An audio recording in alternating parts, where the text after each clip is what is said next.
Haha, hello, ladies and gelatins, welcome. Welcome to I Was a Teenage Exocolonist. My goodness gracious me. We seem to be playing this fascinating game. And actually, putting the music on continuous mode did actually seem to put the music in a nice little loop, which is great because I want that. I want the looping music because sometimes, a lot of times I pause and have talks about life and stuff and things, and it's wonderful. So I look forward to that today. So a quick update. I'm starting to feel a little bit more energy, a little bit more able to do things. I finally went back to the office for the first time in a long time yesterday. And that was really nice, actually. But I still lose my breath if I talk too fast, and I still lose my breath if I go on any kind of walk whatsoever. We'll see if I have any coughing today or whatnot, and we'll see how long my voice can last and how long I can last, and we'll just kind of go from there. But I appreciate all of y'all's understanding and patience through this, as well as just support. Y'all have been really supportive about my recovery, my lung damage.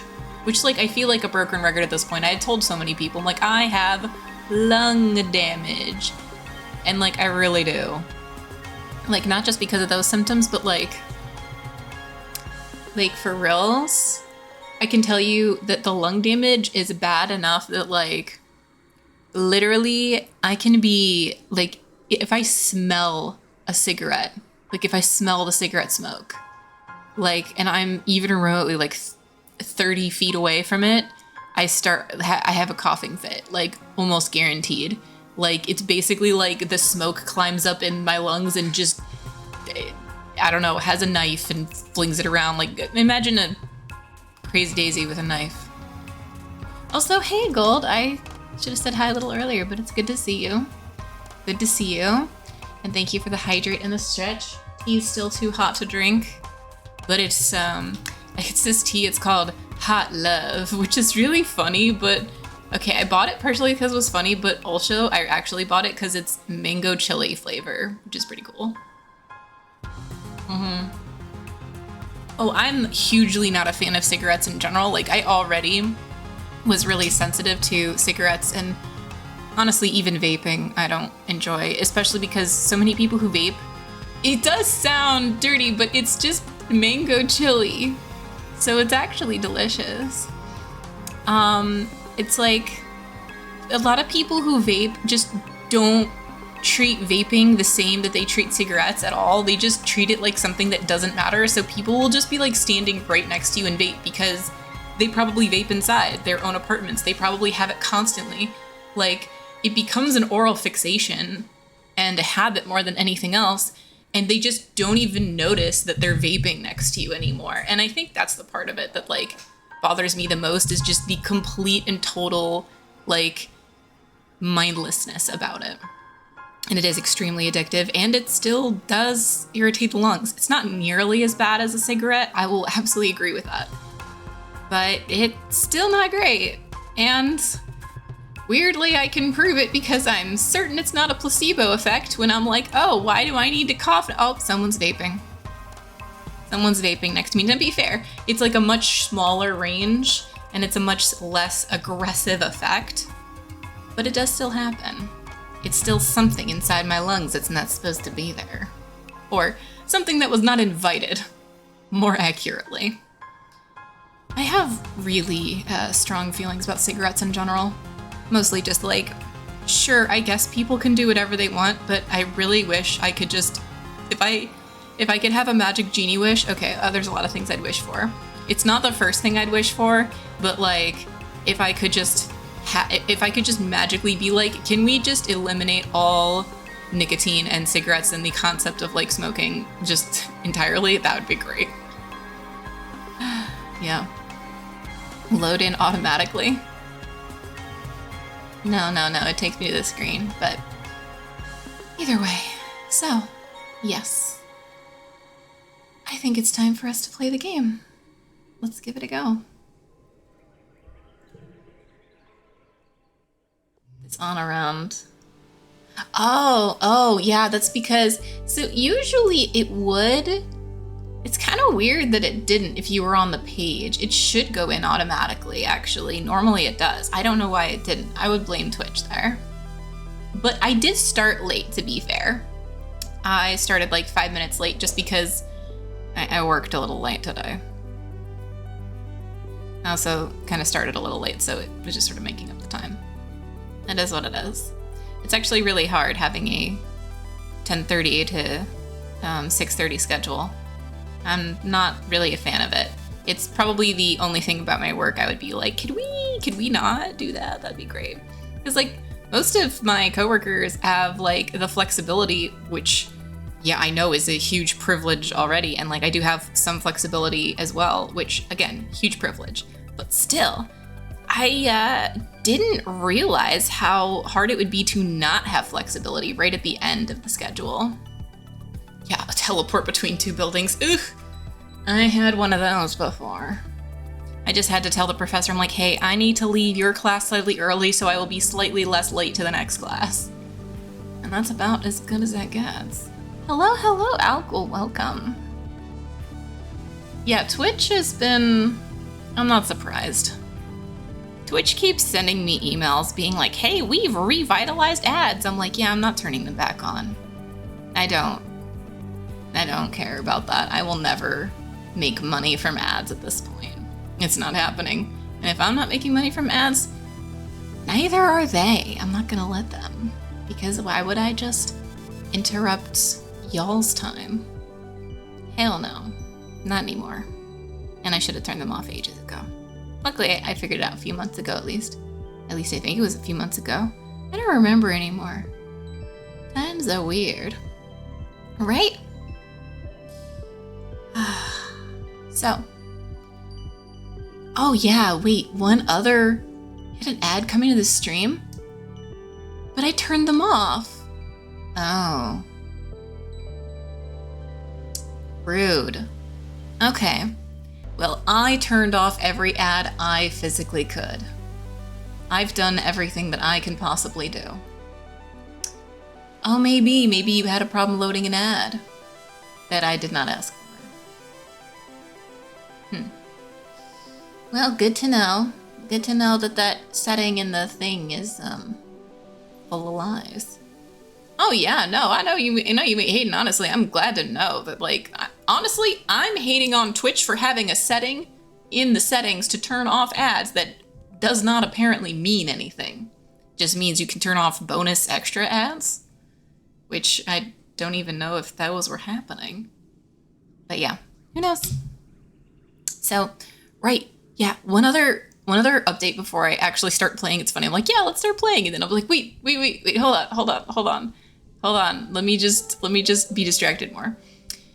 So, it's for mid-roll ads. Bold of them to assume I'm gonna read the entire setting. All I read was ads, yes, no. This is the part I remember. Sometimes the ADHD is a curse, sometimes it's a blessing, and sometimes it's just a thing that makes me not read. So, right. So today, I cooked something that I've never cooked for myself before. I've eaten before, though only since coming to Poland on surprise occasions. I made myself some chicken livers. Why? Because, honestly, I had one of those mornings where I'm just like, my brain and my body is craving just healthy something, some kind of vitamins or whatever, but also meat. So I'm like, I'm gonna have liver. I've never cooked liver before. It actually turned out fine. Turned out better than I expected.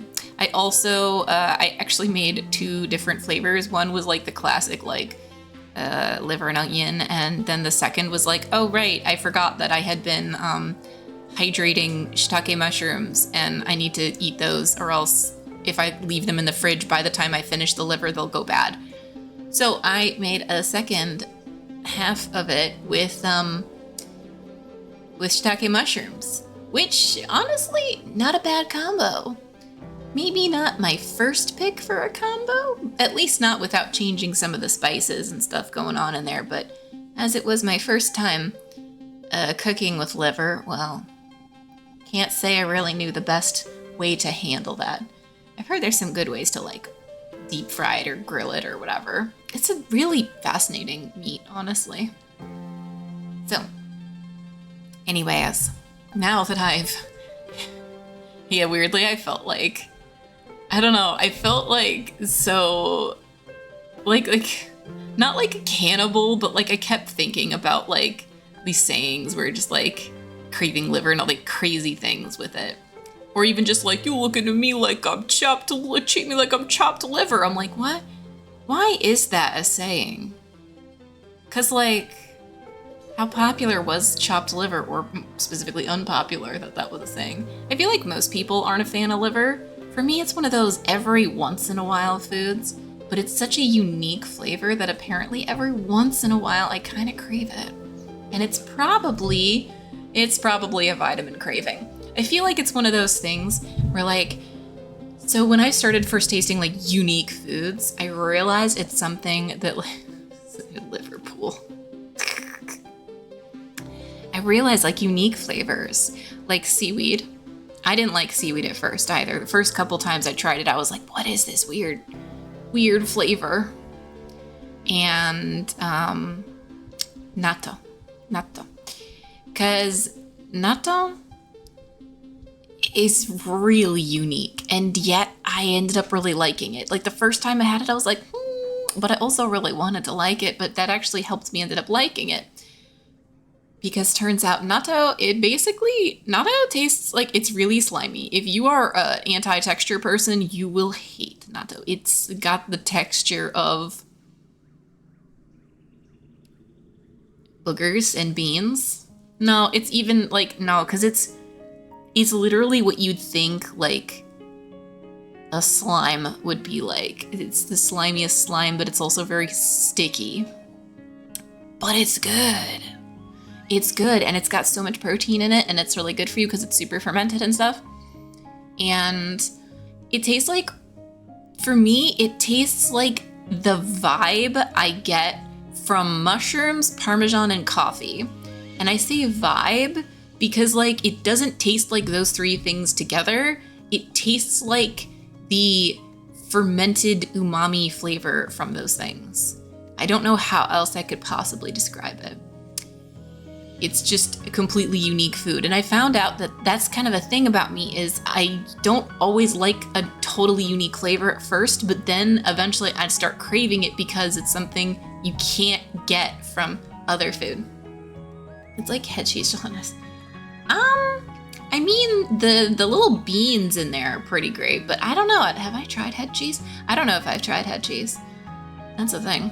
I mean, here's the thing about natto is like you can buy just like one, and they come in like really tiny containers, and it actually is much better with the sauce and a little bit of the mustard. They give you, I'm gonna tell you a secret. I've tried this. They give you way too much mustard in there. Like it is way too much. If you love mustard and you could eat a packet of mustard by itself, okay, cool, go for it. But like just a little bit of the mustard is great. And it's much better on rice. I will also say that. But I've eaten it plain, not a problem.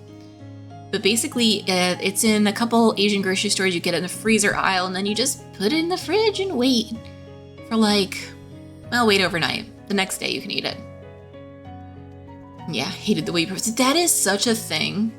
Also, I've never tried tongue. I feel like it would be another one of those things where it's like, this would be really weird to have at first, mostly knowing what it is. Because I would just be able to not be able to think about anything other than the fact that it's tongue. I think the best way to eat tongue would be to be surprised by it. Yeah, exactly. You just can't think about it too hard. I would like to be surprised. I would like someone to make me tongue and not tell me it's tongue so that I can find out what it is. And then once I've already experienced it, then I can just associate my first surprise experiences with it. And yeah. I mean, I also thought I hated mac and cheese. And I don't like Kraft mac and cheese. I really, really do not like Kraft mac and cheese. I also used to think I hate instant ramen.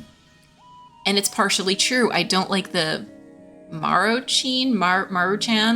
Like the most basic cheap ramen in the American grocery stores. I do not like. I do not like their chicken flavor. I do not like whatever. The closest to not terrible flavor was the Oriental flavor because it was mostly like ginger and soy. But like now, I literally bought myself a box of more of the Bulldog ramen because it's really super, super good and I miss that spice and I miss those flavors. Yeah, oh my god, good thing there's no in-game timer or else I would be destroyed. Oh yeah, McDonald's onions are weird. They're like really specific onion. They call that soy flavor, as they should, because Oriental is... I mean, I know we try to avoid the word because it got connotations, but I'll be honest, the word Oriental is also the most non-specific word ever. It basically has no useful meaning. So that's absolutely true. There are so many different kinds of mac and cheese. Like, for example, I used to think, oh, I hate all box mac and cheese because I hate Kraft mac and cheese. No. Annie's white cheddar with the shells slaps. Like, it's actually really, really good. And I was like, what, box mac and cheese can taste like this? Are you kidding me? And then also you find out that mac and cheese is basically a version of Alfredo with like elbow noodles. Like, probably just like guacamole gamer fart night. I remember you sent me a link to it on Amazon and I looked at it and I went, you know, the memes are not worth the shipping costs. Just absolutely ridiculous. And also, yeah, like you get, and like some like baked mac and cheeses I'm also still not a fan of. Like, it depends on how people do it. Like, I don't like when there's a bunch of breadcrumbs on top. I'm like, just put like an actual like garlic bread on the side and I'll probably just eat the garlic bread and you guys can have the mac and cheese. I'll be honest. Yeah. Okay, that's fair. Yeah, it's more of a bechamel, but like it is Alfredo. Like, I've heard Alfredo described as adult mac and cheese, and in a lot of places in America that is true. But yeah, no, you can absolutely make a good mac and cheese by just following like bechamel rules recipe instead. I feel like it's more of a rule because bechamel isn't so much of a recipe as it is a technique. With very basic ingredients, but like it's a base. You do stuff with bechamel. Food science is good. Chicken Alfredo, she's not saying chicken Alfredo's good. You know what's also good? Chicken Parmesan. I should make a chicken Parmesan sometime. It's been a really long time since I've had a chicken Parmesan. It sounds very good right now. But I also just ate, so I'm not hungry. I just like food. Yeah. Tomorrow I will obviously have more liver because like the thing about buying anything for one person is that if you buy ingredients, you're going to be eating that for the next multiple days, which is fine because there are lots of different ways to cook these things. And I might try it with potato tomorrow instead of with kasha. And what else? Oh, you know what else I haven't had in a really long time? This is like totally like off the wall, but for some reason like carrots and pepper made me think of it, was split pea soup. I am a huge fan of split pea soup, and I think it has something to do with also like the tiny bit of ham flavor that's usually put in it, making it like take it to the next level. But like I really like split pea soup. It's delightful. And your chicken parm spring rolls. Chicken parm spring rolls. Wait, hold on. Can you expand on the chicken parm spring rolls? Like, you make chicken parm and like you cut it into strips and put it inside some spring rolls? Like, how does this happen? I'm trying to picture it because every version of this I picture sounds phenomenal. Making pizza sounds fun. Yes. It's true. No, pizza is one of those delightful good while cold things. Okay, so yeah, and make strips and wrap it up nicely and just eat it really convenient way. That sounds great. That sounds amazing. Chicken parm would also be really good in like a calzone. Just dip it in the sauce. Also smart. That's a good, I thought you were putting sauce on the inside, but no, dipping it in the sauce is way smarter. Not at all when microwaved. Correct. I have microwaved pizza because sometimes you just want it to be warm. But you can also oven bake it very nicely. You just gotta have like a pizza stone and then it turns out really nicely. Like pizza reheated from a pizza stone is also still lovely. But you know what else is really good? Actually, this is something my mom used to make when we were young. Is we would, it's always made me think of pizzas, and like weirdly now I'm like missing that flavor actively. Was we would have bagels, we would put tomato on it, just shredded cheese, salt, pepper, and a teeny little bit of basil. I think usually it was just I think you put like fresh basil on afterwards and it'd be even better.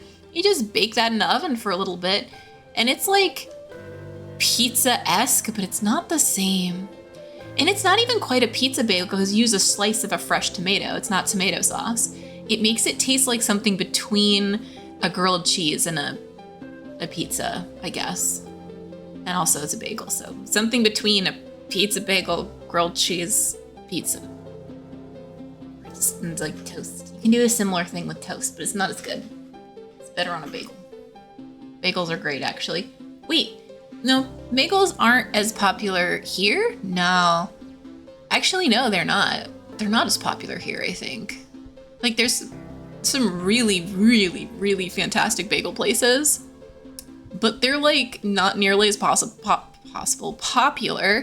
as just like a really solid like bread roll.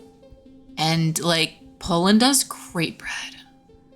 Poland like takes bread seriously, and I respect that so much because I also take bread seriously when I'm eating it. I haven't made bread. It's one of those things. It's like on my one day list, but it's something that like, you know, do you guys also have some of these things where like there's something you want to learn, but it's not something you want to learn on your own. It's something that you're like, I want to learn this, but I specifically want to learn it by experiencing it by someone teaching me / showing me and like working on it together.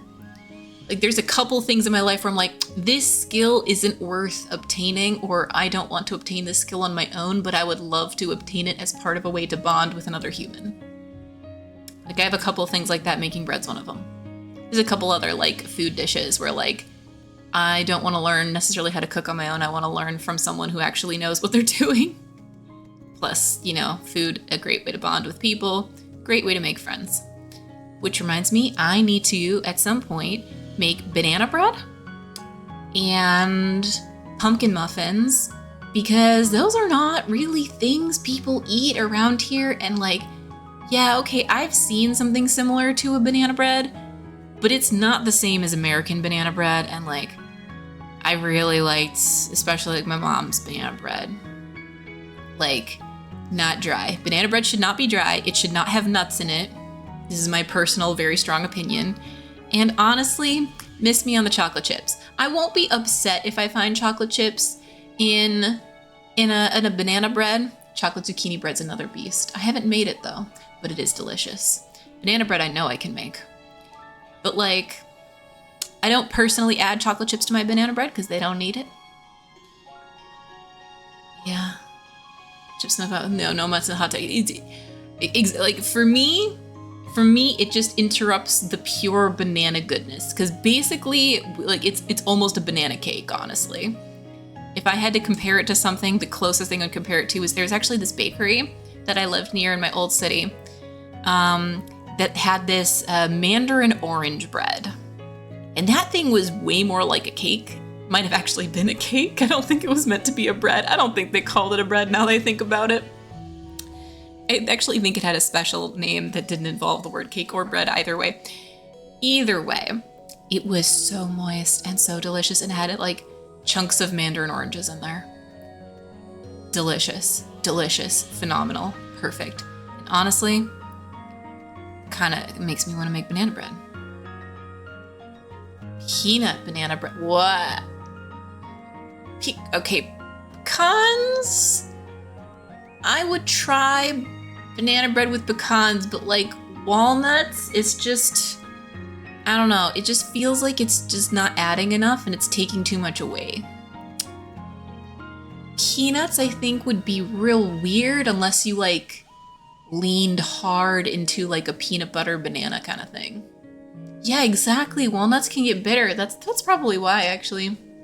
I've never thought of, and I've never tried pecan banana bread. Can I even get pecans here? Where do pecans grow?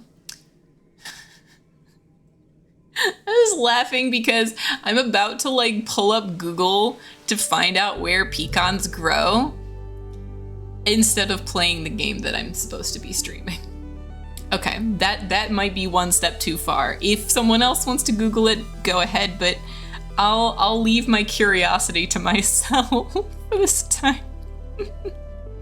I should play at least a little bit of this game though. Doesn't mean we have to stop having good conversations about delicious food. I feel like Solana would really like to talk about food too. Especially, you know, being 10 years old. Anyways, Mexico. Pecans. Huh. That would explain why they might be a lot more popular there. I'll have to like look around and see where on earth I could get pecans. Maybe just like Allegro. Basically Polish Amazon. They kind of have everything, and it's kind of usually where I buy a lot of my non-standard food, unless I like have a store nearby. Like there is actually a really nice like Chinese Asian Plus store. I say Chinese Asian Plus because it's mostly Chinese, but then they also have like Korean and Japanese stuff too, because of course they do.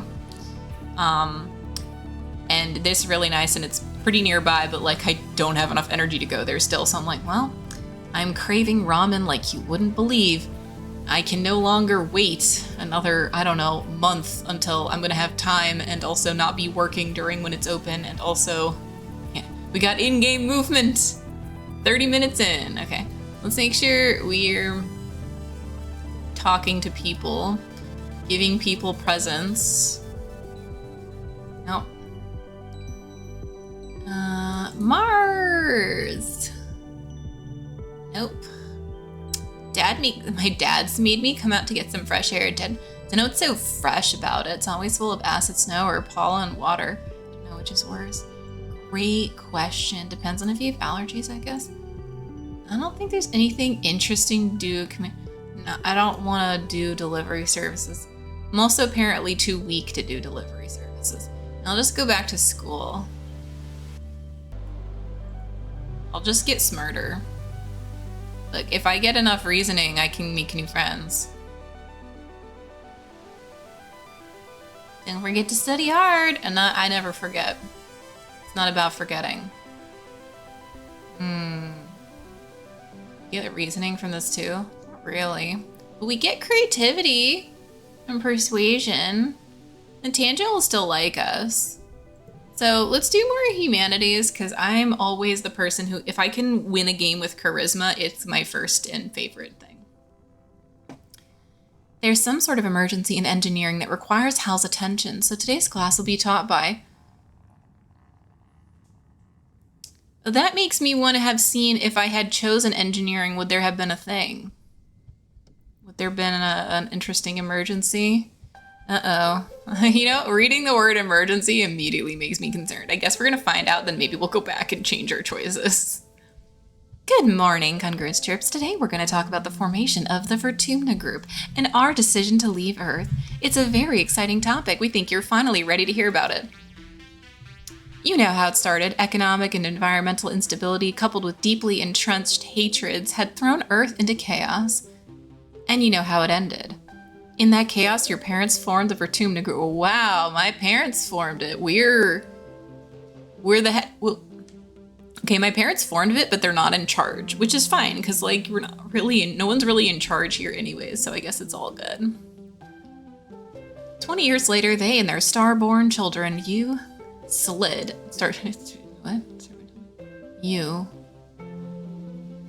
Okay, I think this was like y'all. Slipped through a wormhole and ended up here on a planet you called Vertumna. Don't feel bad about changing your choices. Oh yeah, I might. And it is good that it's designed around it. Like, we did realize this when we saved Tammy's life. This is Planktonic Ascendant's Wang Botha Schmidt, the spiritual leader of the Vertumna movement. Vertumna sounds weird.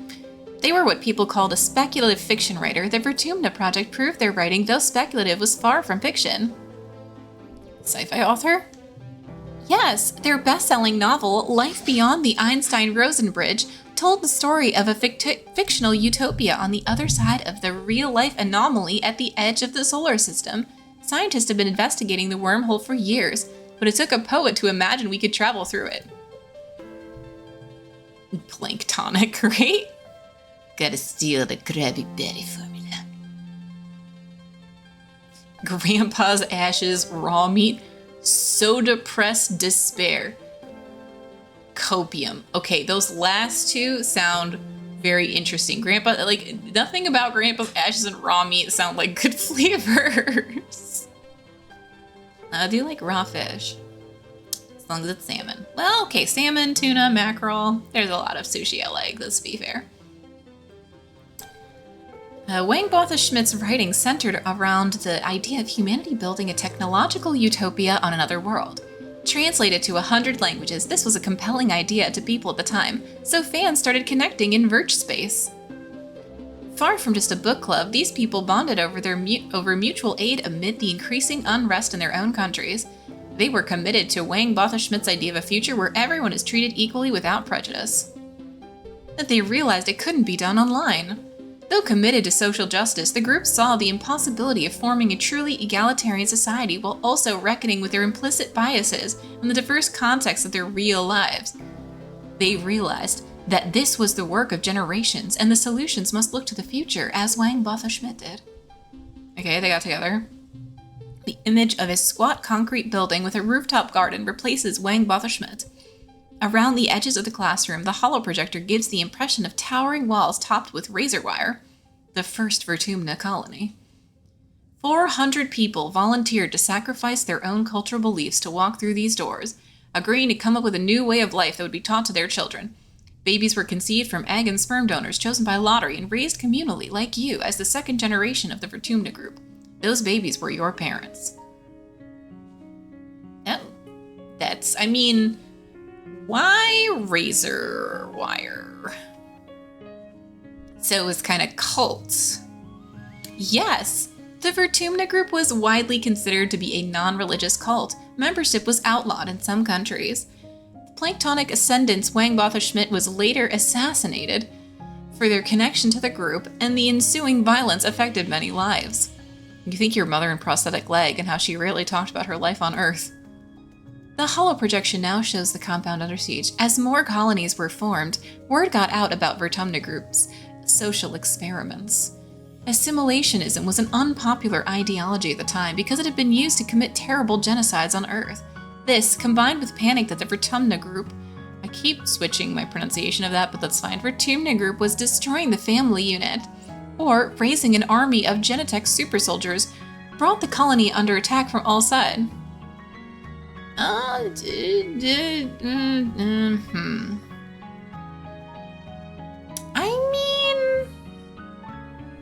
guess you can... So this is actually kind of an interesting thought here. Cultural assimilation is horrible. Everyone fears what they don't understand. I'm of two minds here. Diversity and cultural differences are important. It's important to have these differences to understand humanity, to have different perspectives with which to, grow our minds and have other ways of doing things. And I am also a huge proponent of, different languages, because language and culture are inherently combined and integral to each other. However, I also feel like forcing someone into a box of the culture, if everyone here was consenting to be a part of this, I think the hardest thing is the children that are raised in it. But at the same time, their parents consented to have a different culture.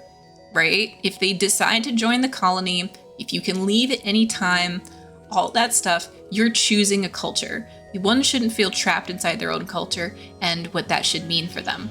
Like, just the same as you're not trapped in a religion or even the country you were born in, or even only speak the language that you were born with. Like, none of that should be like specifically trapping. But it's like, oh, but then the children didn't get to choose to have a different culture, but like no child gets to choose what culture they're born into. None of them. Zero children get to choose this. So honestly, I feel like I would say everyone fears what they don't understand, because there's a difference between forced assimilation and choosing a different culture. The image of the burning compound is replaced with stratospheric on a launch pad. Luckily, the next phase of the Rotumna project was ready to launch. 100 colonists were selected to leave Earth on a colony ship to seed a far-flung corner of the universe with a new human culture. The ultimate goal of the Rotumna group was you, children. A generation raised completely unburdened by troubles that plagued Earth. Isn't that lovely? So they built a ship. Orbital voyages were a hobby for the ultra-rich in an earlier century, so there were several relics to be found in museums. The difficulty was not in acquiring a ship, but making it space-worthy and the logistics of the launch itself. The group crowdsourced enough funding to purchase and repair the ship. As for logistics, while you are speaking to the solution right now, I was acquired by connected group members, along with the genetech that created you and your parents. Okay, cool, we just have, like, a really smart AGI here. So what was Earth like when they left? Terrible! Congruence shows you some dire demographics. The institutions that had given people the illusion of safety were torn down, and wars were rampant, both resource-based and ideological. Large parts of the Earth were rendered uninhabitable by climate change, pollution, and nuclear war, especially the critical food-growing regions of the world. The Rotumna group weren't the only ones trying to escape Earth, but as far as we know, with the only success. So nobody on Earth was like us. The Rotumna group members have a unique culture, but it's formed from a combination of many heritages from Earth.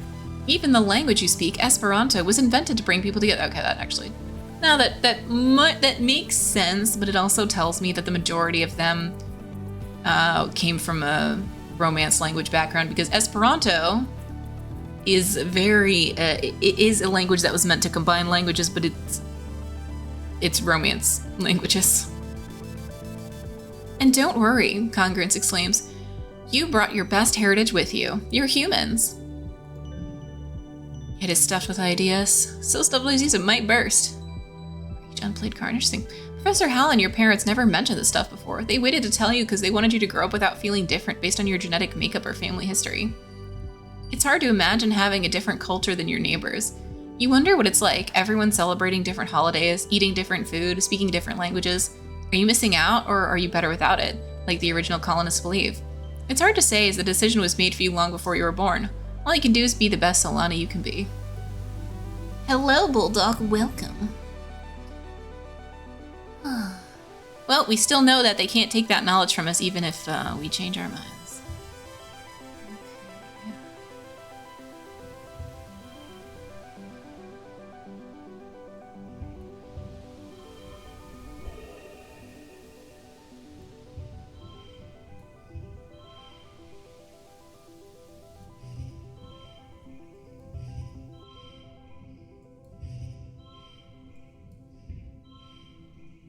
So it's the same. It's literally the same, which makes sense because it's like, yeah, because that's all blue, blue, blue, blue, blue. Neat. Add the 5 at the end. Well, if I add the 5 at the end, though, then I get -1 kudos, and then I can... I mean, I do get a bonus for the highest score possible, but it's not the kudos. It's actually, it's hard to have them not kudos.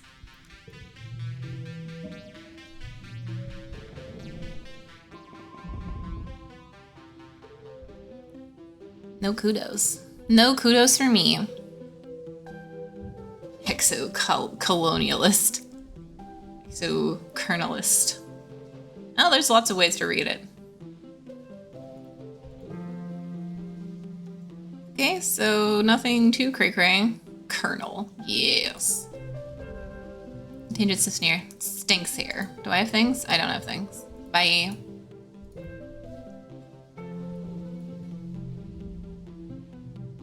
I got you. I don't have anything for you. Did we already play games? Nope. I mean, I guess some of the talks are like temporary. Play sports ball. It's stressful. That's not ideal, considering... Well, I mean, it's not that bad, but like, of all the things, I would rather do learning than sports ball. Hey, bud, what's up? Oh, you found me. This is adjusting better than you'd expect to life on the surface. I already play new places to hide and do whatever he does by himself.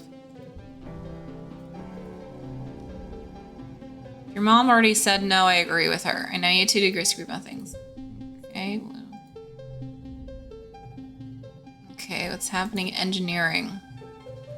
How's teaching classes? He thinks you're old enough that school is optional. I don't agree, but I'll be honest with you. We need every pair of hands we can get. No, we already asked this one. You have anything new? Nope. I feel like I probably shouldn't try talking to every single person. I feel like maybe it's just like, and it's a new season, so I don't know. Shovel dirt. Nope. But it's a lot of kudos. But then again, where even is Kudo Shop? Oh, okay, if they have a thing above their head. All right, good to know. Colony food shortfalls, minus 100%. Colony security rating, evaluating. Take precautions outside the colony borders. Xenofauna have been sighted in the area. Neat. Just keep schooling it up, I guess. Babysitting. No. That's a lot of kudos, though. That's so many kudos. Huh. I feel like babysitting for the entire time. This is minus 100%. I mean, I feel like it's minus 100% since the last time. Oh yeah, I definitely look forward to babysitting OP. It is kind of really good. Honestly, you know what? Let's do one babysitting. It's like 33 empathy. It's, yeah, let's watch some babies. Oh, you're an adult. Hello, Solana. Oh, sweetheart, I'm so happy you've come back to help. You know this place well, the creche, part preschool, part all-day daycare. You practically grew up here, cared for communally while your parents worked their shifts. A few kids even live in the creche full-time. In a way, antecedent, aka Annie, aka antecedent, is every kid's mom. The smell of craft glue and clean blankets gives you a calming sense of memory of all the happy time you spent here with your friends. It is the antecedent, right? Tammy's here too. Oh, you're gonna babysit too? You'll love it. Oh my god. Look at this. Look at this nugget. Nougat. I mean, okay. Nougat. All right, Nougat, you're a child. 3. Barely controlled energy.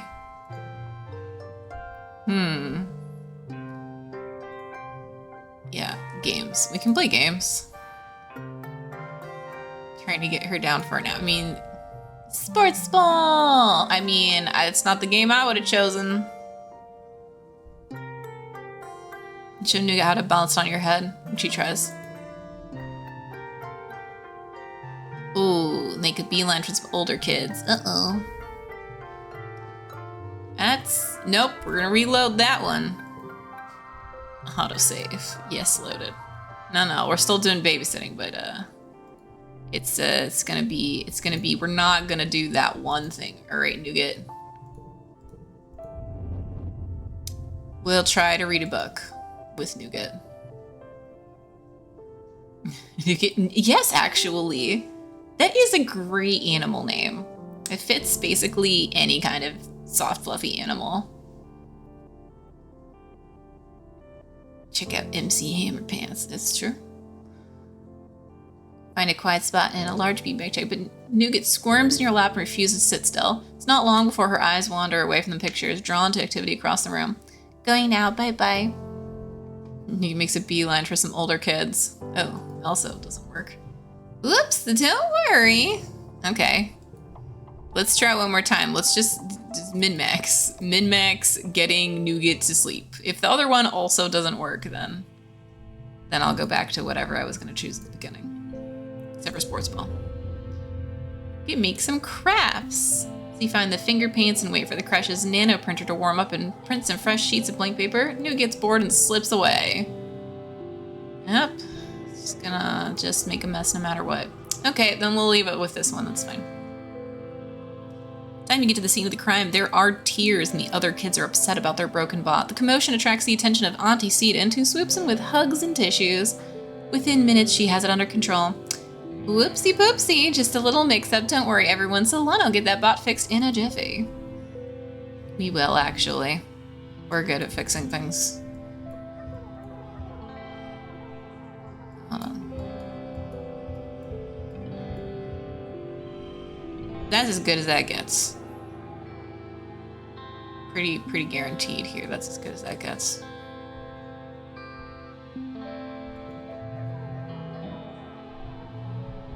+1 empathy. 8 kudos. See, look at all the kudos. Top notch. Also, Tammy likes us, which is good. We did save her life. It's time for Vertumnalia. Udicot and the council have a festival to celebrate life here on the planet Vertumna. Everyone gathers in the colony square to hear Governor Udicot's speech. In Earth's history, Udicot begins and clears her throat and waits for everyone to quiet down. In Earth's history, Vertumna was known as the god of seasons, change, gardens, and fruit. It's no coincidence that our forebears of the Vertumna project chose to take on such an auspicious name in the hopes of seeding future bountiful seasons of humanity. We will continue this tradition of Vertumnalia, a midsummer festival to celebrate our Vertumna, this lush planet upon which we find ourselves today. Clap. Everyone cheers and applauds. The members of the council all get up on stage, one at a time, to give their own short speeches. Governor Udicot announces each one. People's names. When it's your mother, Flulu. Flulu. Okay, melatonin is a great name. Instance is, okay, actually that's a perfect name for an engineer. I was like, names, but actually no, it's actually good. Flulu is probably, I had to go pick up. Notice all the flags. Oh yeah, there's so many flags here. That's actually like a lot of flags. That's crazy.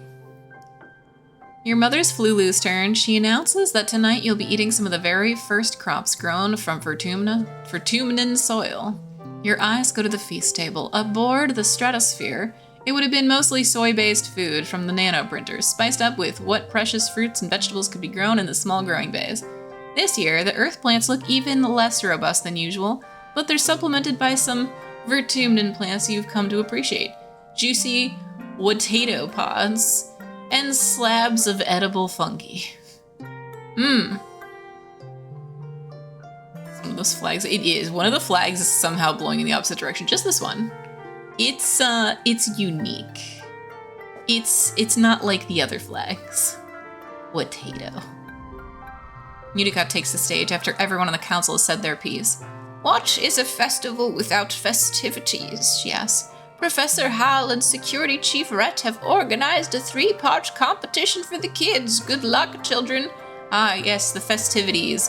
Watch! We are here to have festivities such as watching children compete, and we may be secretly betting on them on the side. Winnie, this is big. Try your best.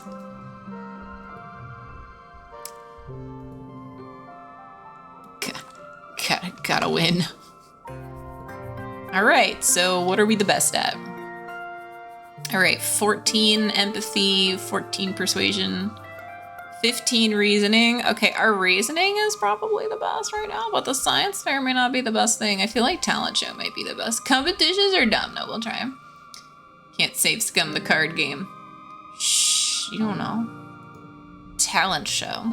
An all singing, all dancing, all talent extravaganza. The entire colony gathers to watch the show after dinner. First up, this plods up to the front of the stage as a pop song starts to play. He just stands there, deadpan, staring into space with his arms at his sides while the singer belts out the first verse. Then, as the chorus comes in, he suddenly springs to life, dancing and lip-syncing to the lyrics frantically, waving his arms and grinning maniacally. Then collapses back to standing still once the chorus is over. You're hilarious. It's hilarious, but you aren't sure you're supposed to be laughing. Sounds great. Independently. True. Next, Mars performs a choreographed dance routine to an old Earth song by an AI idol. She has light-emitting balls at the end of her hair, which she swings around everywhere in the dim light, while controlling a small floating ball drone who dances with her. It's total overkill, but it is impressive.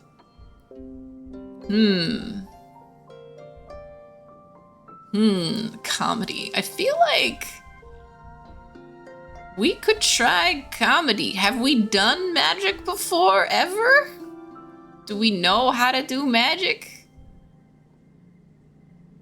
This is the part where I don't know. Comedy or magic? Which thing do we think we're better at? Do we think we're funny? Depending on the pick, you also overshadow the others. Yeah, I feel like that's true too. What kind of... I mean, hoverboard tricks for sure, no, because we haven't really done those. Magic is like it's kind of what I'm leaning towards too, because it's different than the other ones. Creativity, hard.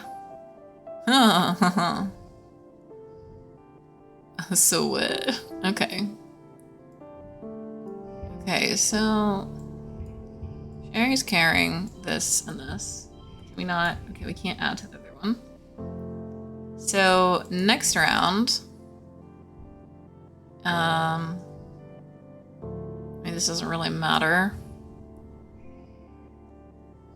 But we get the extra card when drawn, which is nice.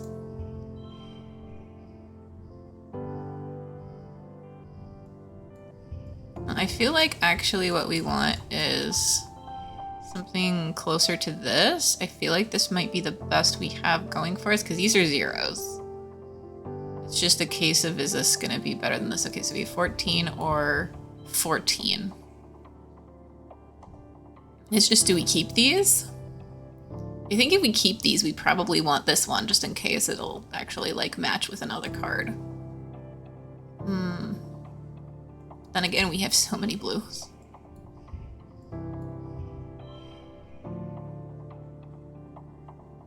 I feel like this is probably better. Let's do it like this. And then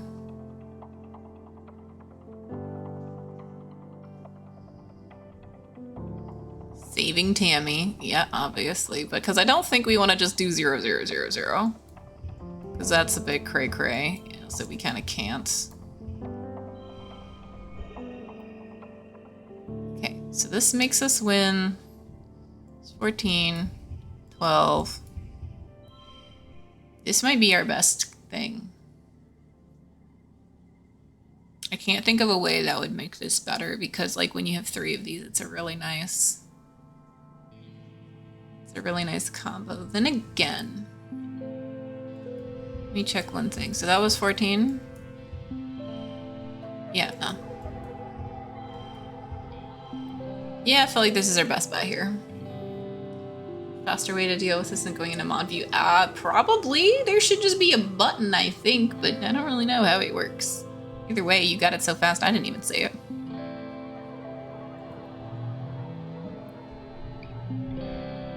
After every round to keep the cards you don't play. Okay, look at extra. Losing isn't always a bad thing. No skill changes, but we did win. Everyone is amazed by your magic act, especially the one where you pretended to pull scarves out of your mouth. You win, as voted by audience applause. Wow, look at that. That's a 5. That's very nice. Mars begrudgingly shakes your hand, leaning in to whisper that you better enjoy your victory now, because she's going to destroy you next year. Oh, see, it's even better. She's all hyped up. Time for me to go to D&D. Oh, have fun at D&D. Thank you so much for stopping by. See you later. Bye. Yes, it's a very nice friendly rivalry. What she likes her anyways. May 20 carry you. Yes, may the 20s be with you. Oh, wow. That's so much no stress. That's so much bonus no stress. After the festivities are over, everyone takes time off for a much-needed break. During the fierce heat of dust, a few days rest is exactly what you need. You feel refreshed. You're popular. Kudos doubled for 3 months. Oh my god, no wonder. I can totally see what you mean. This winning is great. I'm gonna save after that. Gotta win. Just do another one. Winner.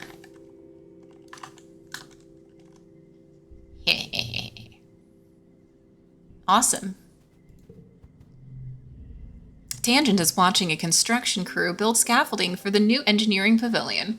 They're using mushwood, which is so light that one person can easily lift a 10-meter long pole and stack it into place. Chicken liver dinner. True, I did have chicken liver dinner. That is actually funny. Winner, chicken liver dinner. She points towards them. Human beings are so great, don't you think? Before we landed, this was all just dirty jungle. Now it's civilization. I've been learning about adaptability and writing in biology class. The books say it's what sets us apart from the animals. Like, we don't need fur because we can make warm clothes, and if it's too hot, we can make air conditioners instead. Maybe animals have neat adaptations. Tangent rolls her eyes at you. Maybe, but even if they do, I haven't seen any sign of intelligent life here. It's just those big dumb xenofauna. The animals are super dumb. No, some animals here are smart and friendly. I have not met any. Tange looks skeptical. No, I can't not pronounce it as Tang because of the that orange flavored powdered drink that you can't find anymore, but had a really lovely flavor actually, and really weird commercials. They're still animals, Solana. Maybe they're just pretending to be nice so you'll feed them. You're lucky it didn't eat you. I didn't see any. I don't know what you're talking about. Oh, I'm sure it's Tange from Tangent, but I'm still gonna pronounce it Tang because of the beverage. She folds her arms. But you've Tang? It's a thing still? It's still a thing? No way. No way. I might have to look this up. See if it's a thing still. I'll say I'm gonna have some tea. It's time for the hot love, the mango chili tea.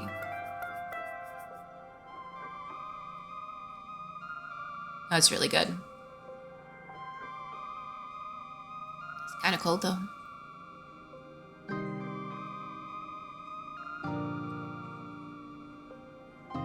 Happy to know it wasn't really involved with the space program. Oh, that's good. That's just great. You know, false advertising for kids, as usual. I mean, I mostly remember the monkey, I'll be honest.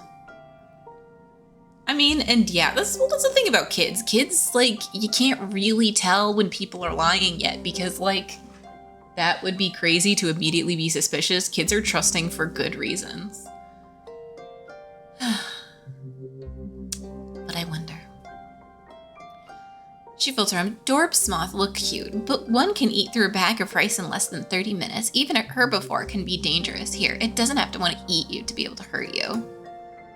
Together, you watch as the foreman puts the blueprints for the scaffolding onto the floating screen of her holopalm and raises it to the scaffolding to check their progress. I'd like to see an alien do that. Humans look defenseless and weak, but we're the strongest species in the galaxy. Who else can literally bend reality to their will? Not a stupid alien, that's for sure. She puts one finger to her chin. I'm living proof that humanity is greater than our biology. All of us are, really, with our genetic enhancements. We're the next step in humanity's evolution from great ape to galactic superspecies. I mean, aight, girl. This makes me feel like I should have been able to interact with one of these things. Hello. Well, you look soft and friendly. I guess you're where Tammy gets her looks. Though, I don't understand how genetics went that far in only a few generations. Hey there, kiddo. Uncle Tonin blocks your way with a smile. I'm afraid expeditions is off limits for now. You better toughen up so you can join the squads when you're older. Bestiary. Float cow. No, there's no picture. I don't care if there's no picture. No.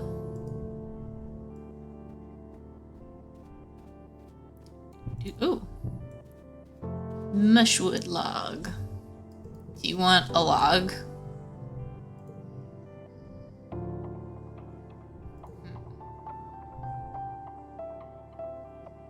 You know what? I'll try to give it to Tangent and see what she says. Yomar's what? You know, Solana, you're all right. Blink at her, trying to figure out what she means. You're all right, what? Your stunned silence. Her laughs and tosses her hair. You're all right, she repeats. You actually have good taste, unlike those other nullheads. Ever since we landed, it's been help with this, Mars, and don't waste resources on that, Mars. It's boring. At least you understand the importance of sophistication. You shoot the breeze with Mars a bit longer. Basically, everything on TV is fake. I mean, I was taught that too, but also not really. I watched a lot of Sesame Street. Sesame Street doesn't lie. Sesame Street is not a liar. Sci-fi writers, yes. Oh my gosh, yeah. It is true. That is true. Honestly, like, I feel like forever we will be influenced by like the way things were written in the past. Actually, I was watching this really fascinating thing on YouTube about how like ghosts being transparent as a cultural thing is from the ages of like the early videographs and stuff, where like to display a projection, it would look transparent just because of the limitations of the technology. And because there was this thing called Phantasmagoria, this show, which would just show like spooky, scary things on this screen where they would all look transparent. That's after this was popular, that's when ghosts being transparent became a cultural thing that now is just forever. And I mean, think about it, like with like even vampires, like the lore of vampires has changed a lot over time too, and from like recent media, werewolves, etc. Like it's all changed because of just what's popular. People change myths and lores and things just based on like what makes sense, based on what's already been. We just keep iterating on these ideas, but we take some things as weird fact, like ghosts being transparent and floating. That's the other thing. Ghosts floating? That was another limitation of the technology. You think they could do animations? No, it was just a still image being moved around physically on a projector. Nah.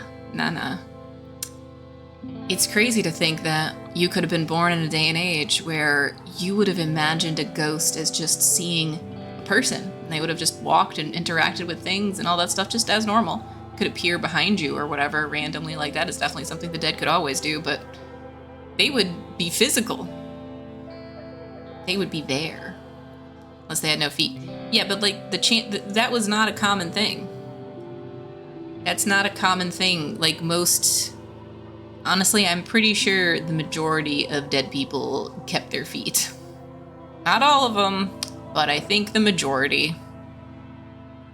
Losing your feet is not really usually a deadly thing, so it's not really, because not in Japan. No, that's true. That does depend. Well, actually, I'm not sure about how old that particular part of not having feet would be in Japan.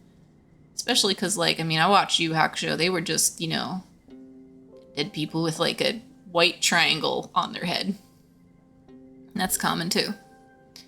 So, I don't know. Guess it depends.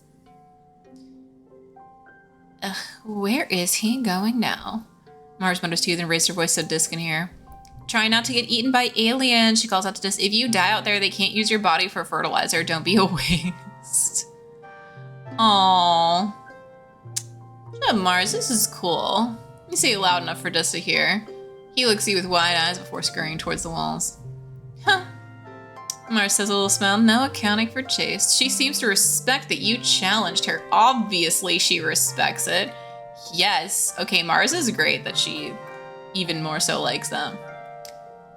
She watched Dis disappears from sight, then shrugs. Maybe you can get through to him. I've tried, but he doesn't care about contributing to the colony or being popular or earning kudos or anything important. What do you contribute, Mars? Mars laughs and puts her hands on her hip. I contribute plenty, and you know it, Solana. People need someone to tell them what to do, don't they? Pretty mean girls. At least, well, Mars a little bit, yeah, I'd say, unfortunately.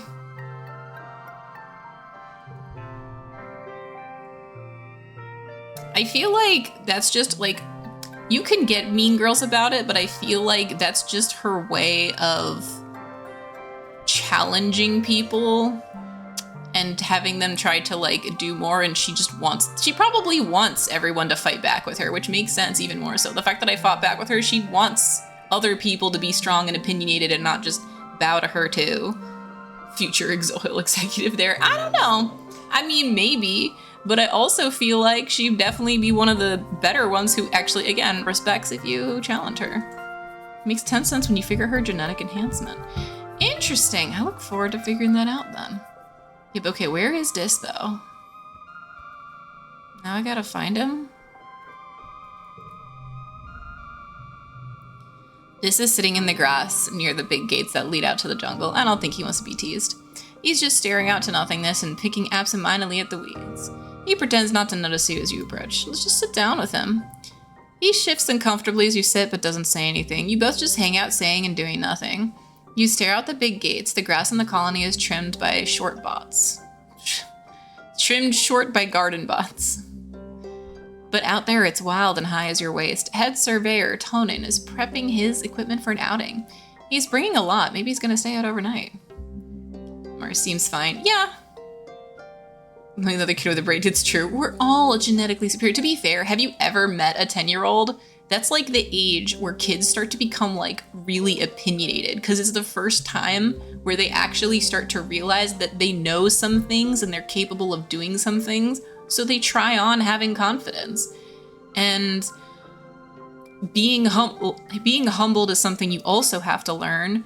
But I'd rather have kids that err on the side of more confidence than not, because it makes them more likely to do and try things that other shyer, more, anxious kids wouldn't. Considering the fact that I was on the exactly that side of things, I definitely know that my life would have been different if I had been able to be more confident and brave when I was young. I was stubborn. I've always been stubborn. That has treated me well, honestly. It's a lot of creatures in myth that were changed significantly because of how they were portrayed in D&D. Yep. Oh, yes. And, Lord of the Rings, completely changing, fantasy writing forever. There's always elves, there's always dwarves and orcs and whatever. It's literally a given. It's just a given in so many fantasy things. I've seen so much anime that's just they'll change how elves are or how dwarves are or whatever, but, it's just oh, yeah, no, elves are a thing. They're just a thing. It's fine. It's normal, right? And you just take it for granted because, yeah, of course, it's a fantasy world. Of course there's elves and stuff, right? And kobold being cat-like. Yeah, kobolds can be so many things. Yeah, a draconic critter. Yes, exactly. Kobolds have looked, in so many different fashions. And I've seen, even in some games, I've seen kobolds as... Well, actually, in a LARP that I went to, kobolds were dog-like, actually, instead of cat-like. They were little baby. They were baby gnolls, a little bit, but it's interesting. It's very fascinating. Well, I mean, that's the thing. Is everyone has a good point, even if they wrap it wrong. And again, when you're 10, you're not gonna wrap it correctly. You're just not. You're gonna have big opinions about things until you learn nuance. You take Chang's profile. I can, but not here, can I? Studious and mature, often too busy to play with the others. 9. She's younger. That's all I know. Actually, is everyone the same? He's 11. No, it makes sense. He's a little bigger. Mars, also 10.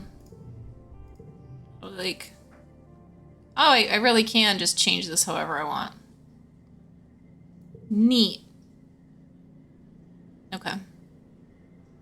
Oh, I have a profile too. 10 years old, a keen learner thanks to hyperactive neurons. You're smart and intuitive sort of way. Your friends say you're a great listener. That's nice. Tammy doesn't like me that much, but that's fine. She will.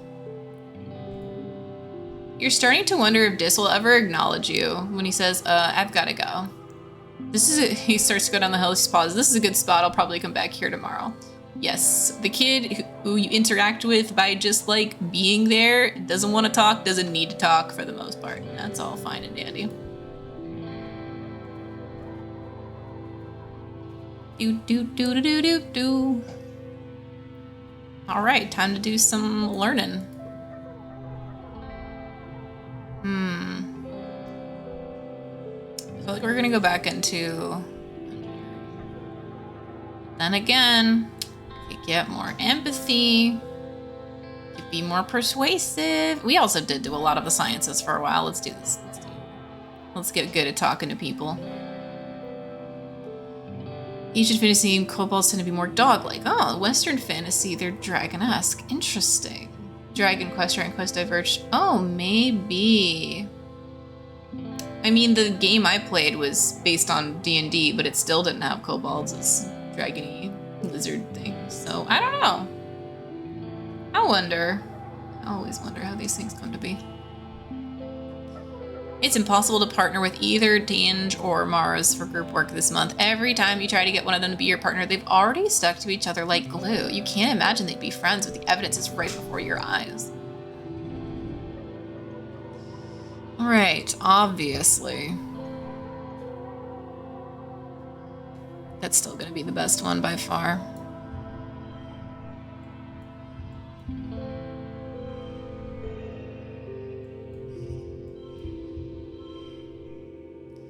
It's 14. I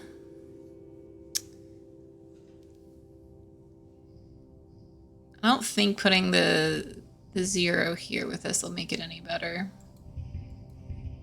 Yeah, I'm pretty sure I picked the best number already, as best as I can. I think this is as good as I got. Hover over a log.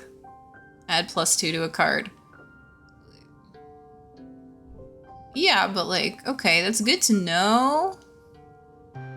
But like, I don't think I need to. I think doing that would not be a good time since I'm already winning. Just keep using during card game. I mean, unless I can keep using it, because I'm pretty sure it's a one and done thing. Am I correct? This is like a one time only. Same thing with this. This is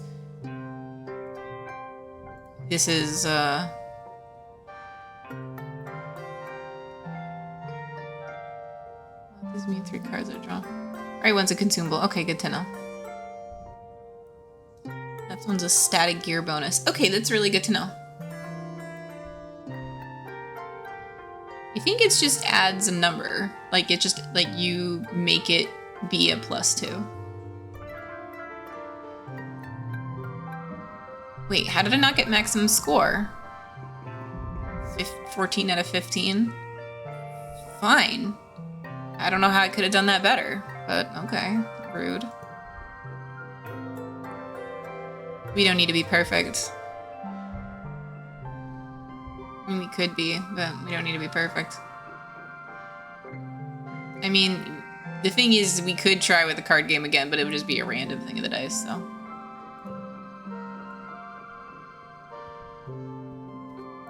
Do.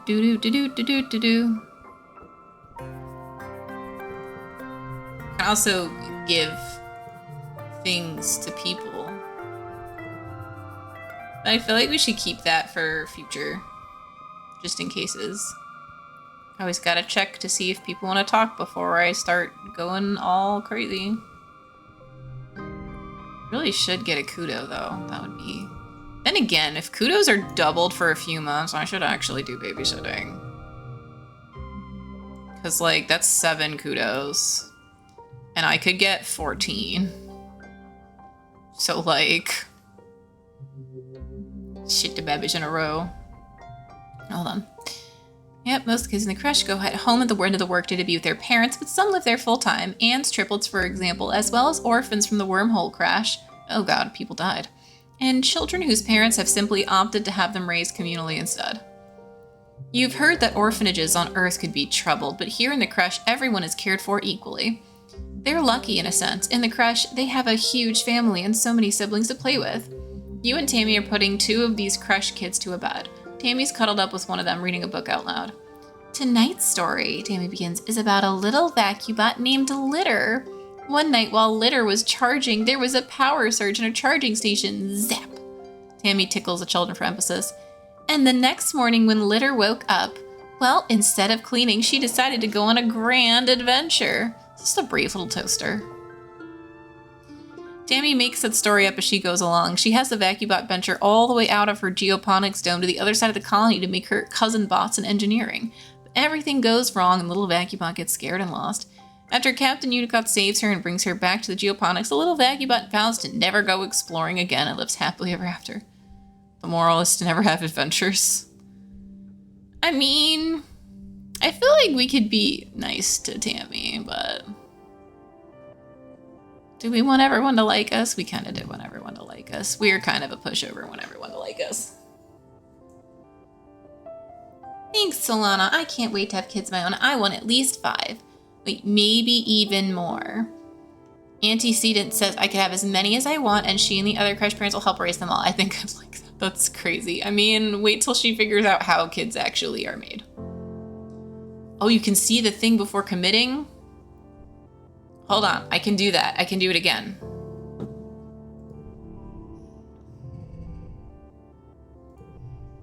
We'll just do it again real quick because I want to... Save's coming. Also, I will have a hydrate. Because it's great because I just don't have to... Again, Tammy is nice. I mean, to be fair, she is very nice. Okay. All right. Oh, all cards... Why would I want that? That's a terrible card.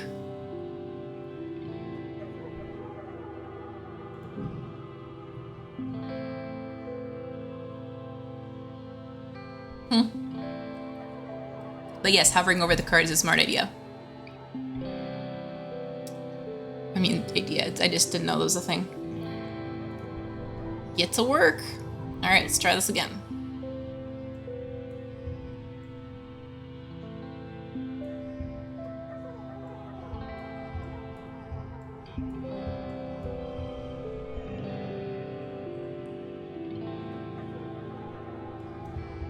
Hold on.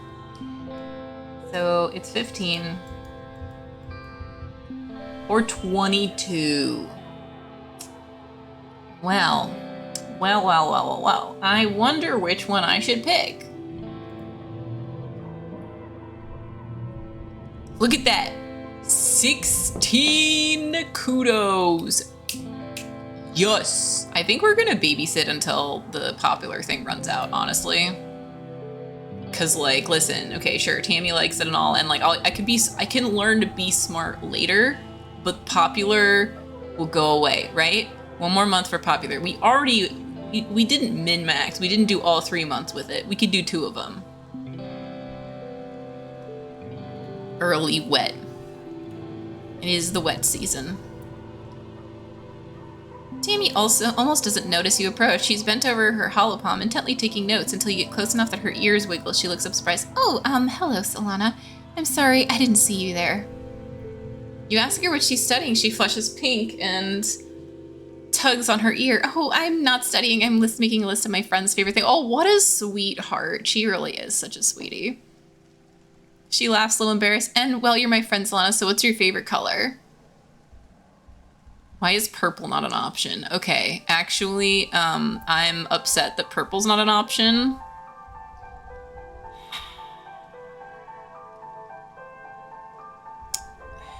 Like,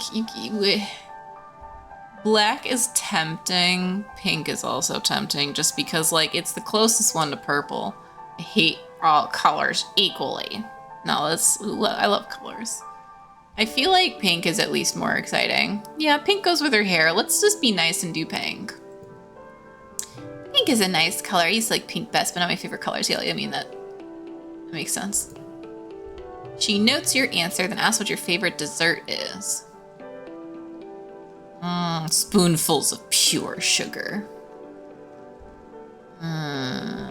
Space cake, fresh. Soy sweet, she makes them. Okay, last question. What is your favorite toy? Toys are for immature children. No. Hollow Bomb, actually. Okay, now I know what to get you for your birthday. What are your favorite things? I like the color yellow. My doll's my favorite sweet is cake. I wonder if we like Sahara, she hated it. Yeah, she would hate it. I bet you if you pick everything she likes, she would like you a lot, but I'm not gonna lie to her. Like, I like different things than her, and that's okay. There's just probably a bonus for saying the other way. But, like, imagine how upset someone would be to find out you lied about what your favorite things are just because they're their favorite things. All right, looks like we're going back to babysitting for one more month.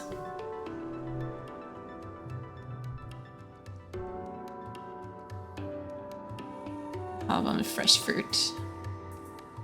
Sounds Tinderistic. What? Crazy. Actually, yes.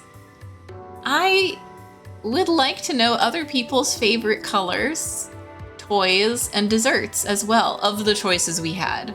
Because my favorite color obviously is purple for realsies, but I had to choose pink as a second. Pink's pretty good. It's hard to pick pink in general because like I like things that are pink, but I don't like wearing pink because it doesn't go with many other colors. And though it does go with black, you get a nice bright pink. Blue pink.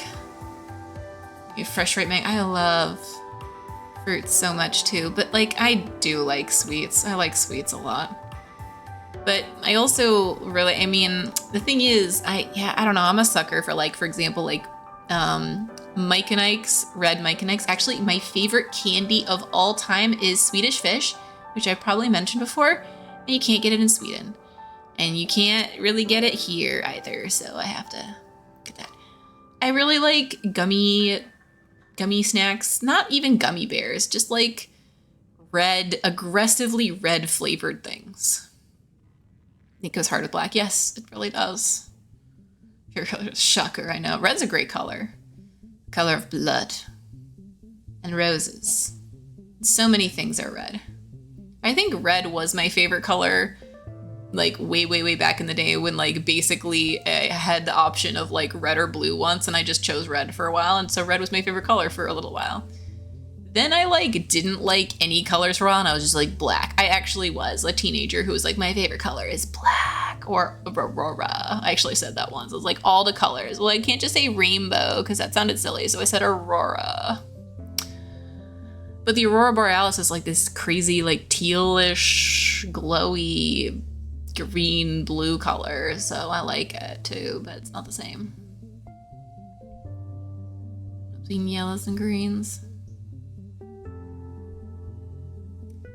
Yeah, I mean, I love how everyone really is drawn to different colors. It also obviously makes me think of immediately that thing where it's like, do we all see the same colors?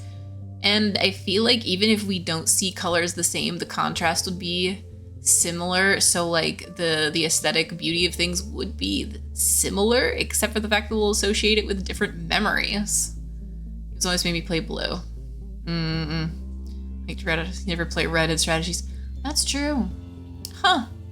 That's an interesting point. I love that sort of thing. Toys, Nerf guns. Nerf guns are great. At the dress thing on social media, I don't want to know what other people see color-wise. Oh, dude, it's crazy. But that one was specifically a contrast trick, which was fascinating. I do love optical illusions, and that was a good one. You just can't seem to make Nougat keep her pants on. At least she's potty trained, but it's still a bit of a health hazard. That is so true. Toddlers just hate pants. They hate them. I have to imagine when you're that small, pants probably just don't fit that good. You manage to come to a compromise where she agrees to wear at least a dress or a skirt. Yeah, pants are probably not comfortable. She does this for a little while before realizing it's much harder to climb and crawl around a dress, begrudgingly agrees to wear pants again. Shorts at least, right? Okay. Unfortunately, I think this is always going to be a bigger win. 0, 1.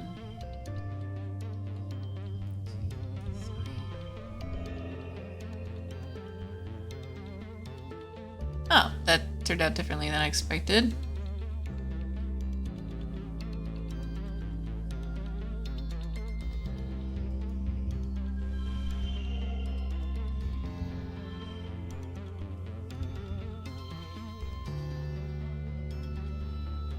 I have to like double check. I'm like, is there any way to make this better?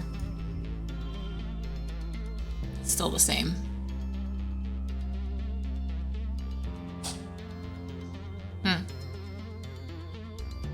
Interesting.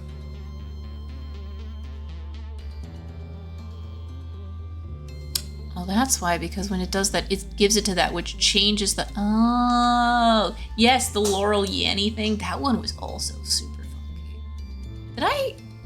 Did I hit 19 at some point too, or did I mess this up? Yeah, I did. This is better. Okay, the straights are better. Pairs, that makes sense. How is it still not the maximum? 21, it could have been even better. Okay. Well, I still get 12 kudos, so that's something. Having a terrifying familiar dream. A monster crashes through the walls, unfathomably large, with every part of it wriggling and moving and searching for something. It tramples through the colony as you watch helplessly. Time shifts to the wreckage of your home. You're picking through it, looking for something, tears streaking down your dust-covered face as you lift heavy pieces of debris, searching. Stupid card that gets bigger the more cards you have in your hand tends to... Yeah, it probably does. It's probably super weird. You wake up shouting, "No!" but your voice is drowned out by a deafening rumble from the skies outside. The bedroom window is covered in water. It's pouring down from the clouds. You guess this must be rain, but you've never experienced it before. There's a bright flash from outside, another crack and rumble, thunder. It must be a thunderstorm. It's still the early hours of the morning. You've already almost forgotten your bad dream, but you're too unsettled to go back to sleep yet. The rain beats down on the roof of your quarters, joined now with the great peals of thunder like the footsteps of an angry beast. Run outside and play in the rain. Hear your parents for comfort. I mean, people like to help other people. Loyalty. I wonder what the other option was there.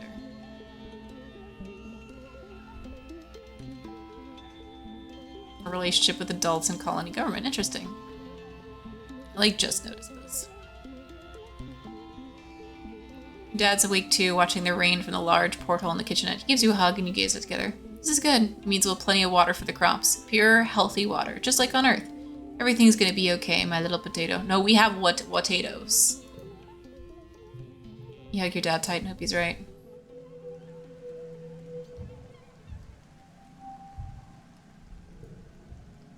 Alright, we're not popular anymore.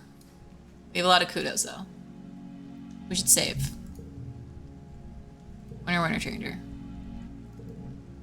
Yes. Yo, Dis, what up? It's pouring rain and everyone's trying to stay dry under the grass roof Palapis. Everyone except Dis. Off in the distance over the wall in your sports watch field is definitely skulking. Tell someone. Oh.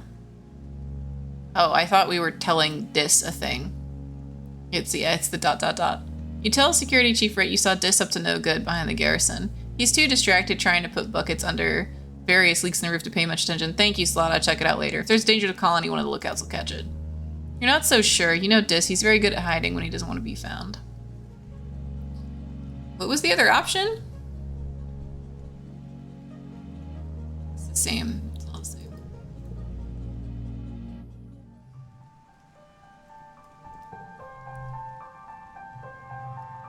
just ignore him. No. Okay, ignoring him's not good. So obviously we're gonna do that anyways, but still.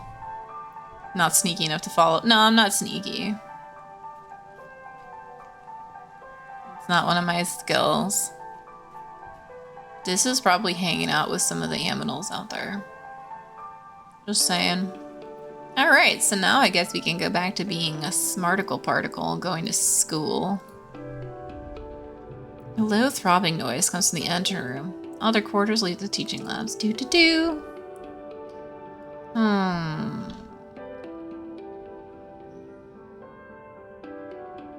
much? Okay, well, it's not. Okay. 22. Okay, we should probably do a little bit more reasoning. Let's learn some more reasoning. Hi kids! The ship's onboard intelligence, Congruence, glides into the room on her ceiling track and the class cheers. Congruence is so cool. She's like a person, but also a machine. She knows a lot of jokes and can tell you anything about space. She never gets bored or frustrated by your questions. You all know me, she says, but I bet some of you have questions about how I work. What do you want to know? How do you know so many things? My brain is big. It's just enormous, really. Much bigger than this little monitor you see here, and it's connected to the ship's holonet, so anything you can look up on your holopalms, I just know. It's your job. Well, right now, part of me is showing animal videos to children in the creche, and part of me here is teaching you, but most of me is monitoring the engines which give us power and the life support systems which make it comfortable in here. Do you have to eat and poop?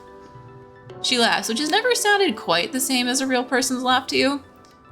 I guess you could say I eat electricity, but not in the same way you get energy from food. But no, I've never pooped. I think it sounds kind of neat, actually. Congruence explains she had to do all kinds of calculations to help fly the ship and land it, and that she was designed to provide a user-friendly interface for the ship systems.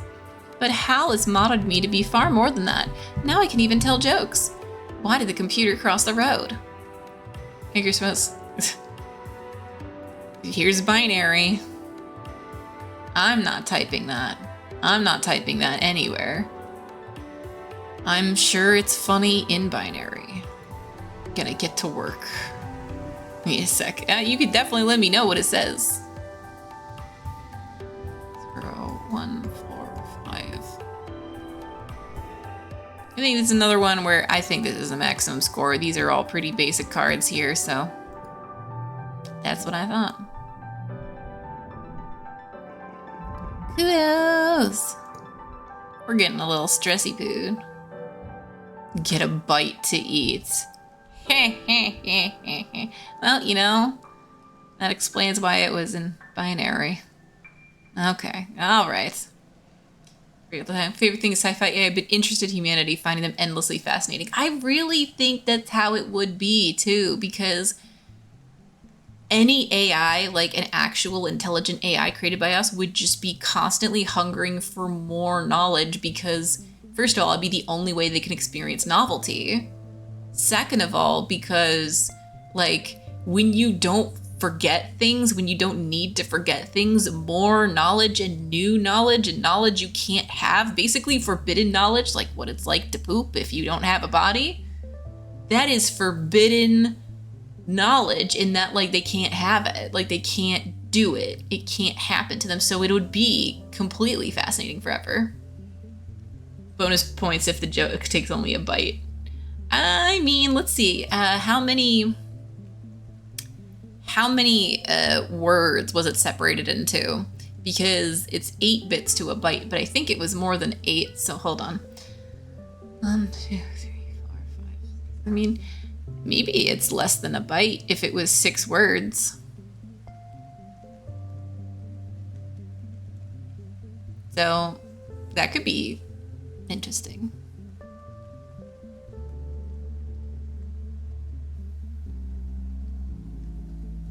The late wet.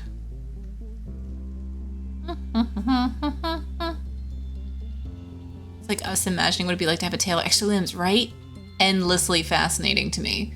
Listen, if you ever met like a demi-human, or if you were able to talk to a cat or a dog, you would be endlessly fascinated about what it's like to be them, because it's different. You can't experience it. It's just gonna be different. All right, let's study one more time. I wanna be a smarticle particle, but I also love persuasion.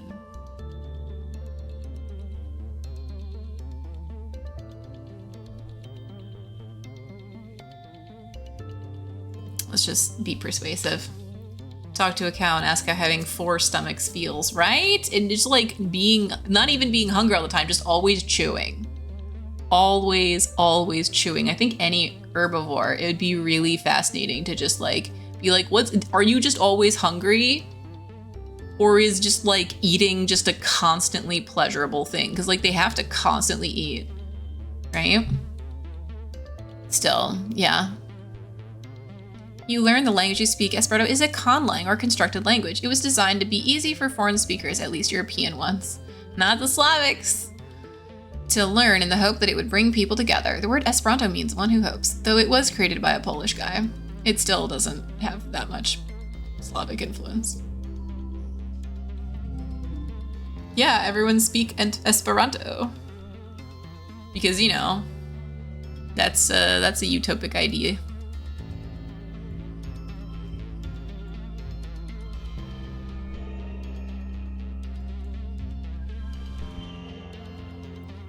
All right, 19 or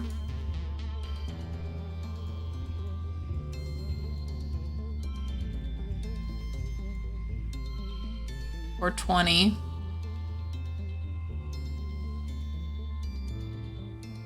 I feel like this is a bigger score boost than what like this would be. I feel like 20 is pretty good. I feel like we're gonna do 20. If it's not maximum, okay, there we go. I've seen Esperanto mentioned more and more. I wonder if we get a surge in usage. I mean, it's still hard for people to learn languages, so I kind of doubt it. I feel like until learning a language feels like a way to rebel against the system and the teenagers get into it, it's probably not going to be like a big enough surge to make a big difference. It's a cool language, but it's also not a perfect conlang. I have opinions about it as a conlang, in fact.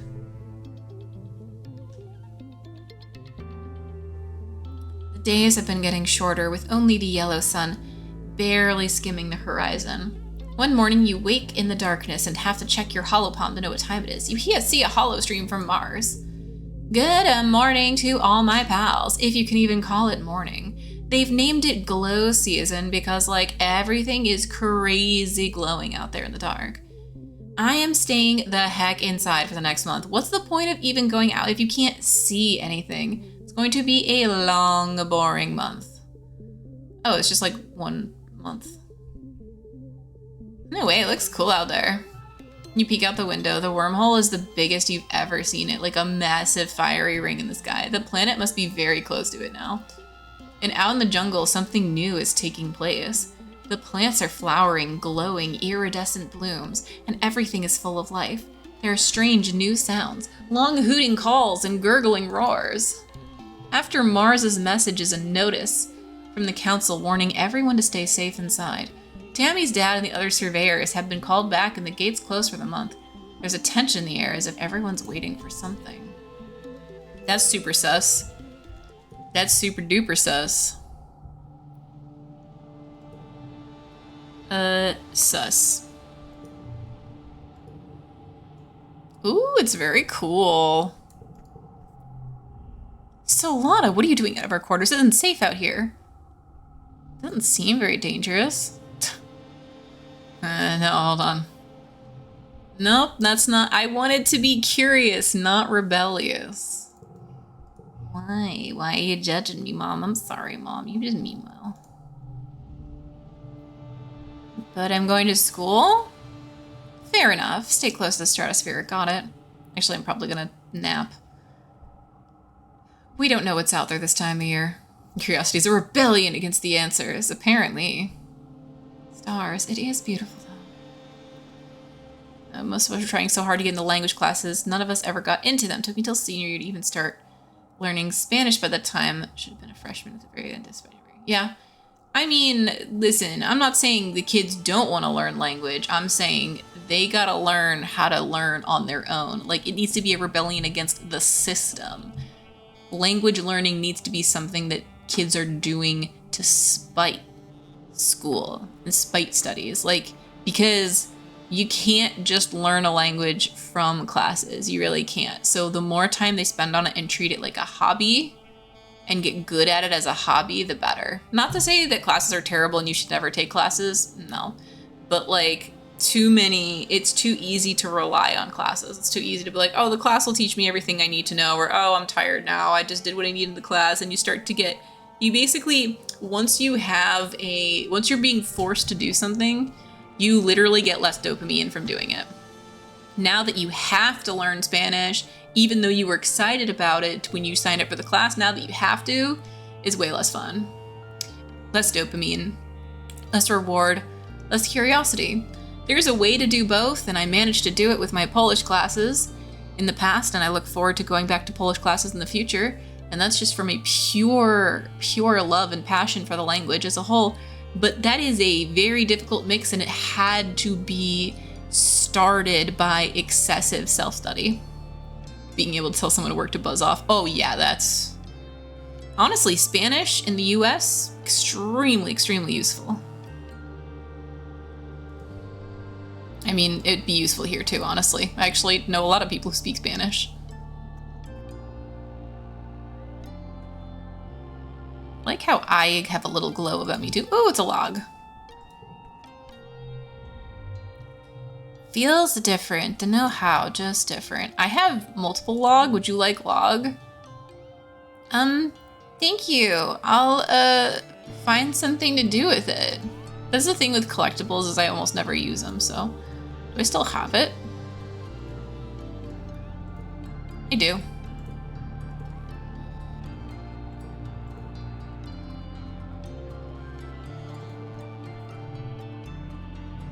I'm tough enough. I'm brave enough, and really not. I'm 10.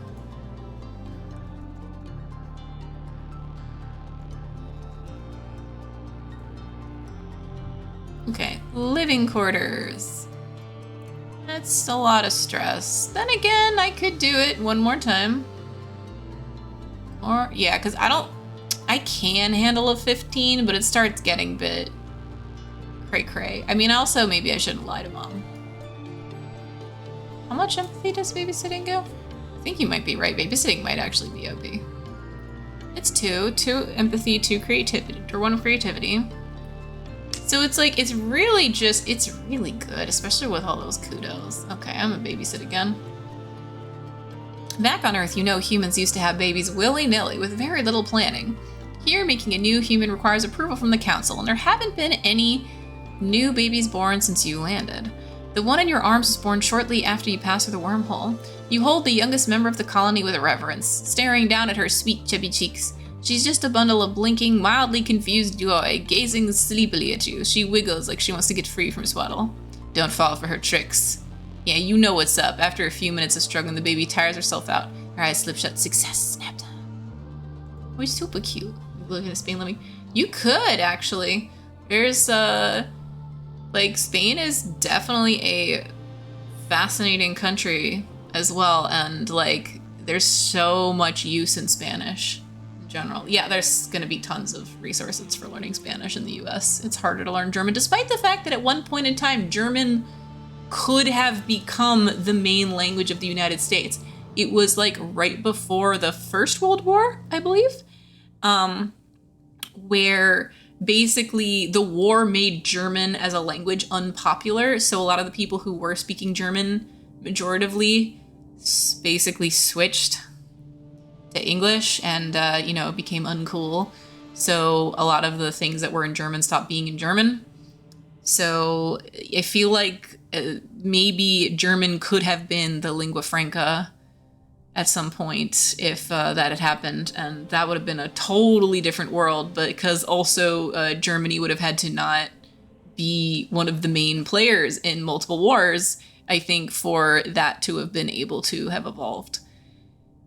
And entirety of world history would be different, but also fascinating. Like, I love historical fiction because it's basically like playing What If on like a massive scale. I really love how massive the like butterfly effects of these like differences in situations could be. Oh, she explains, looks like she likes you. Let me take her and put her down, okay?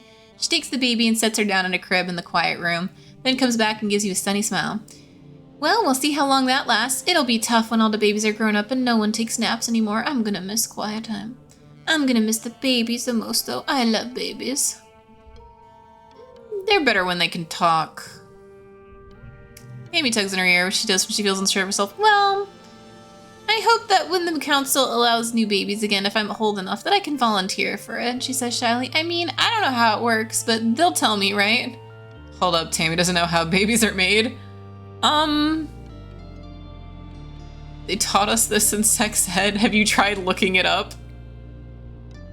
It's not this one. We're not gonna be mean. This one, I feel like this could be phrased as an I told you so. But also we just tell her. Oh, Solana, you know I'm not really good at school, and it was so embarrassing. I haven't done that part yet. I haven't been able to open the holovids. I do know the basics, though. The babies start as a teeny weeny specks inside the womb, and they get bigger and bigger, and then they come out. I just don't know the other stuff. Oh, Tammy.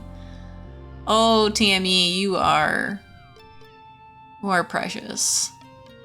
This is gonna, okay, hold on. This is gonna make things very strange.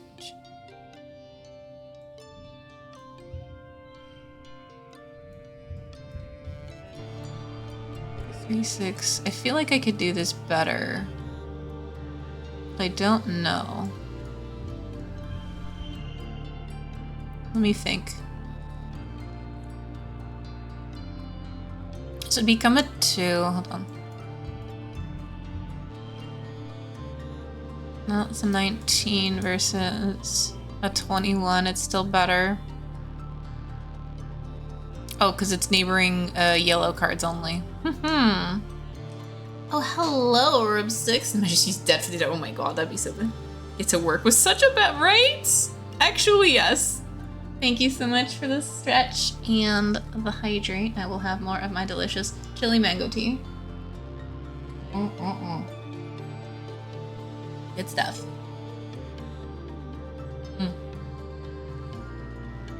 Highly, highly recommend. Okay, that's what I thought. Yep, best score.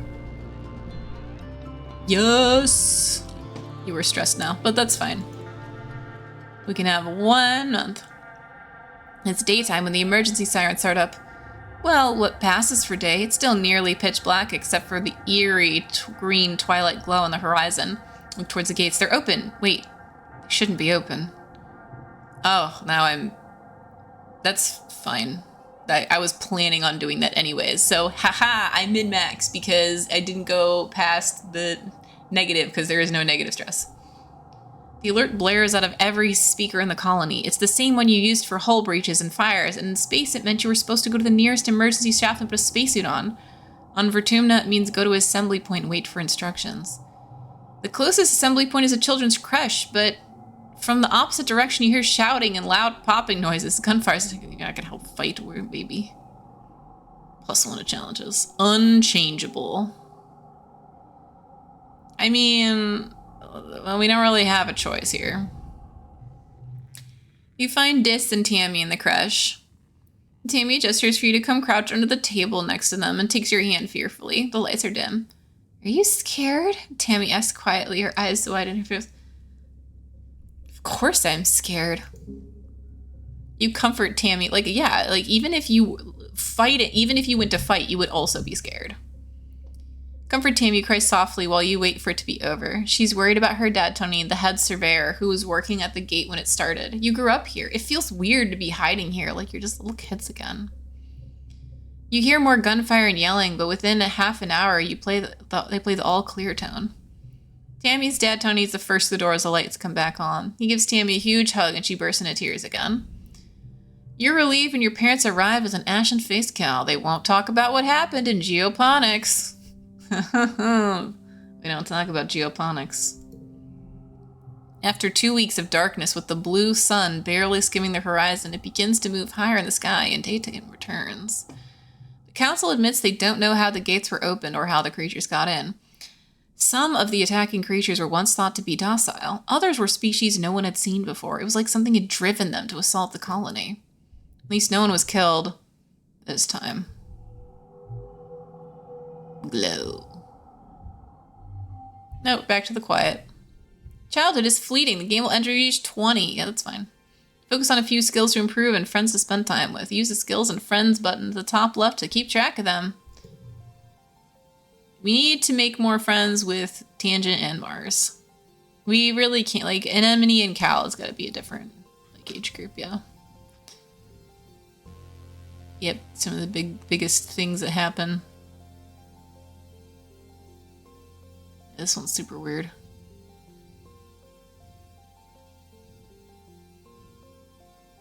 Well, she's, like, kind of drawn differently in these, but that's fine. How do you like cards as a memory system? It's fascinating. It's really fascinating. It's funny. It was like, yeah, you're super stressed right now. But like, yeah, well, it's fine. We have 47 kudos. Yeah, oh yeah, no, I'm like, it's definitely not the same artist. Guarantee it's not the same artist. All right, so this is actually a perfect time to quit for the day. Oh. Can I actually change the songs? This is so cute. All right, let's save one more time. We can do save. No, it's fine. We can do sus again.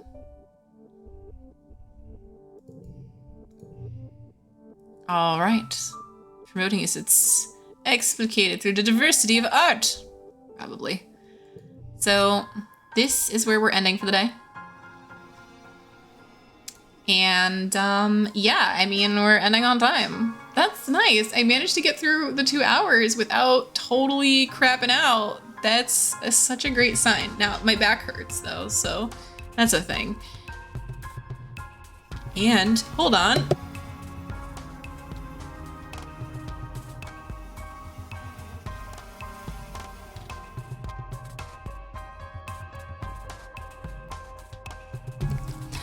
Well, you know what they say.